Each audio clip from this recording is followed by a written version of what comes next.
What's up guys, Stitch Productions here, and today we're going to be doing another Versus review. That being on one of my favorite Autobots, Wheeljack. No, not that Wheeljack, this Wheeljack from Rise of the Beast. So, this was kind of a joke video in my head, but handling these figures, it's honestly a very, very stark difference between the engineering, and I think it's a cool topic to talk about.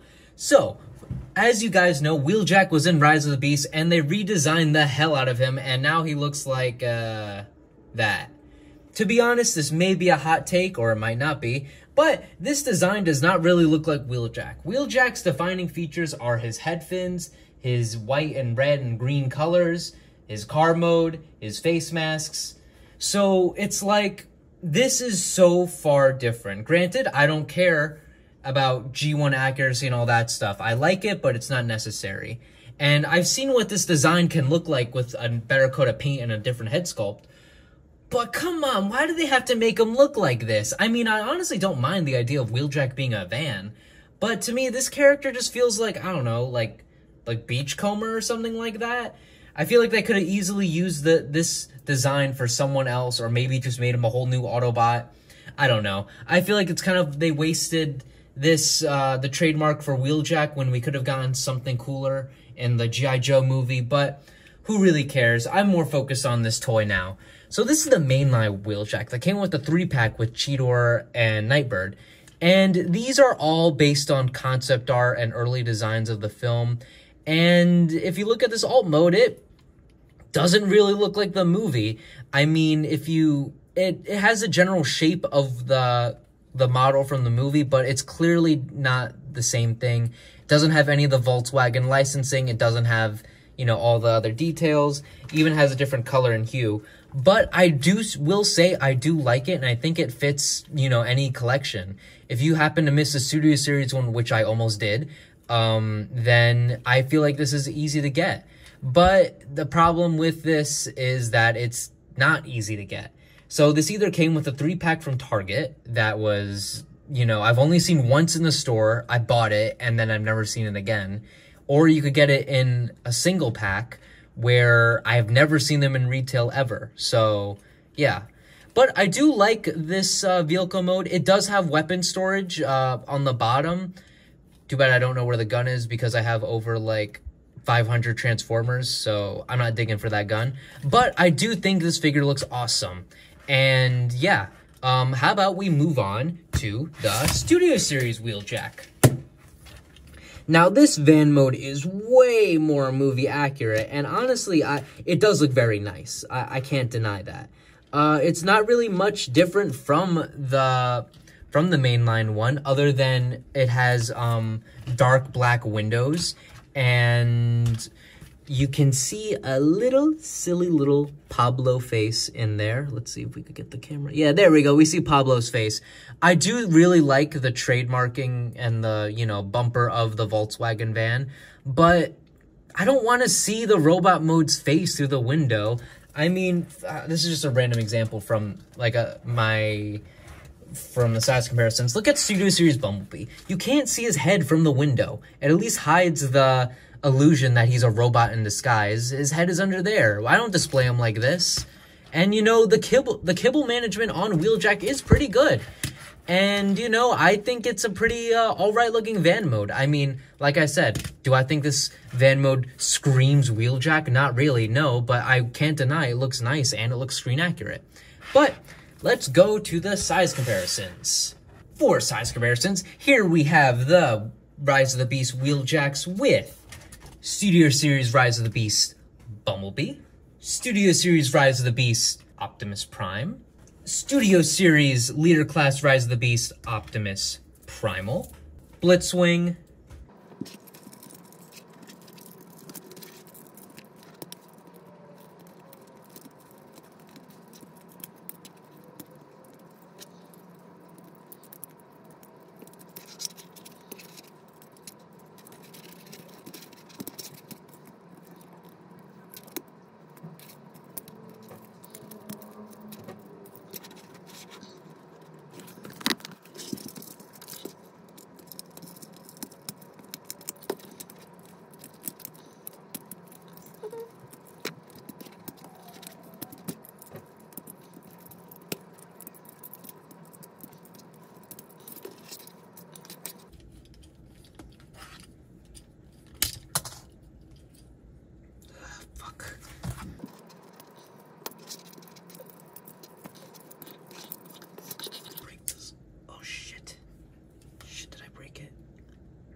As you can see with the transformation, both were very different. And to be honest, both of them had a big issue with these doors. They were a bit tricky. This one's on a sliding rail. This one's on a... I don't even know what to describe it. But if I had to pick which transformation I like more, it is the mainline Wheeljack. It's way more simple, way more fun, easy to remember, and things didn't pop out on me. But let's not talk about Studio Series, let's talk about the mainline. So the mainline one is based on the concept art, as I mentioned earlier. So it is not completely accurate, and it doesn't have any of the Volkswagen licensing. But it is a very nice build. I definitely think it looks good. It's definitely a decent shape for this design. As for posability, can look left and right, up and down and up. Can T-pose, has a swivel here. Can punch a little forward, has a punch forward, a swivel there, and nothing at the wrist. Has a waist swivel. Can kind of do the splits. Can kick forward, knee, and a swivel here, no pivot. So it's very basic posability, nothing crazy, nothing out of the world. But yeah, let's move on to this Wheeljack. This Wheeljack. Sorry, I just threw up a little bit from looking at it. So I don't dislike the look of it. I think it works pretty well. It honestly is more proportional and screen accurate to the movie. But okay, for one thing, not enough paint. For a Studio Series figure, it has very little paint, and I've seen what they could do with the budget with some of these characters, and you know, the Autobot logo isn't painted, the lights aren't painted. Granted, I'm not expecting masterpiece level paint quality, but I wish this guy came with some more paint. Second, that transformation, I really hate it. I really don't like that transformation. The wings love to fall off. The kibble on the back is horrible, and the back of the legs is just whack.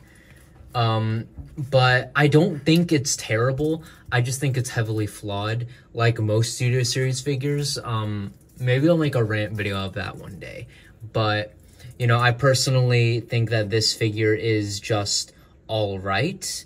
And it does come with this gun as an accessory. And when did he use this? I literally do not remember this gun. You can leave it in the comments, but I don't remember him using a gun. I remember the arm blasters, but I don't remember a gun. And just this gun just confuses me. It's made out of clear plastic. Like what? Granted, it's a good-looking gun, and honestly looks more like a Generations figure gun, but who really cares? For posability, head could move left and right, up and down. Can T-pose. The wings actually have some nice posability, which is pretty cool. Has a swivel here, elbow, nothing at the wrist, a swivel right here. Can do the splits, a swivel there, some good knee, and a pretty decent pivot. So this guy definitely has better posability than the other Wheeljack, but I still don't think it's, much better, you know? Yeah, you could add a few more swivels, but is that really going to change this figure as a whole? Not really, in my opinion. But let's go on to the final size comparisons. For size comparisons, here we have Studio Series Wheeljack and Mainline Wheeljack with Studio Series Bumblebee, Studio Series Rise of the Beast Optimus Prime, Blitzwing, and Mainline Cheetor and Mainline Nightbird. This may be another hot take, but if I had to pick which one I'd recommend you buying, it would be actually the Mainline one. It is a way more fun toy. It's fun to transform. It doesn't, things don't pop out while you transform it. And it's just a nice toy. I think it's fun. I think it's a great desk toy. I used to bring it to my job when I was bored. And then you have the Studio Series one, which, while being a fine figure, it just, I don't know, it doesn't really hold up. It looks screen accurate, yes, but things pop out, not a lot of paint, and yeah, I mean, I'd honestly just recommend the mainline one. If you can find it though, I don't know what these guys go for in the aftermarket as of now. Sometimes they go for a lot, sometimes they go for a little, but I would think most people kind of want this Wheeljack, considering people didn't really want the Cheetor or Nightbird. But what do you guys think? Do you guys have these? Which one do you guys like the most? Leave it down in the comments below. And if you guys like this video, please like and subscribe, and I'll see you in the next video. Bye-bye, guys.